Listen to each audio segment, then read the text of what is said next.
ایک کہاوت ہے کہ جہاز بندرگاہ میں زیادہ محفوظ رہتے ہیں، مگر جہاز اس لیے نہیں بنائے گئے کہ وہ بندرگاہ میں کھڑے رہیں۔ Ships are safer in the harbor, but they are not meant for that purpose۔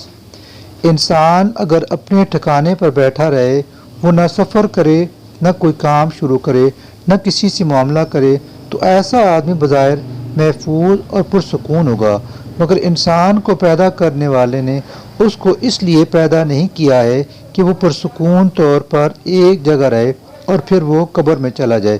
انسان کو اس لیے پیدا کیا گیا ہے کہ وہ کام کرے، وہ دنیا میں ایک زندگی کی تعمیر کرے۔ اس مقصد کے لیے اس کو دنیا کے ہنگاموں میں داخل ہونا پڑے گا، وہ ہارنے اور جیتنے کے تجربات اٹھائے گا، اس کو کبھی نقصان ہوگا اور کبھی فائدہ۔ اس قسم کے واقعات کا پیش آنا عین فطری ہے، اور ایسے واقعات اور حوادث کا اندیشہ ہونے کے باوجود انسان کے لیے یہ مطلوب ہے کہ وہ زندگی کے سمندر میں داخل ہو اور اپنی جدوجہد میں کمی نہ کرے۔ مزید یہ کہ پرسکون زندگی کوئی مطلوب زندگی نہیں، کیونکہ جو آدمی مستقل طور پر سکون کی حالت میں ہو، اس کا ارتقاء رک جائے گا۔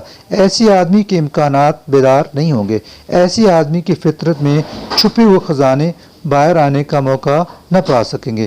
اس کے برعکس ایک آدمی جب زندگی کے طوفان میں داخل ہوتا ہے تو اس کی چھپی ہوئی صلاحیتیں جاگ اٹھتی ہیں، وہ معمولی انسان سے اوپر اٹھ کر غیر معمولی انسان بن جاتا ہے۔ پہلے اگر وہ چھوٹا سا بیج تھا تو اب وہ ایک عظیم الشان درخت بن جاتا ہے۔ زندگی جدوجہد کا نام ہے۔ زندگی یہ ہے کہ آدمی مقابلہ کر کے آگے بڑھے۔ زندگی وہ ہے جو سیلاب بن جائے، نہ کہ وہ جو ساحل پر ٹھہری رہے۔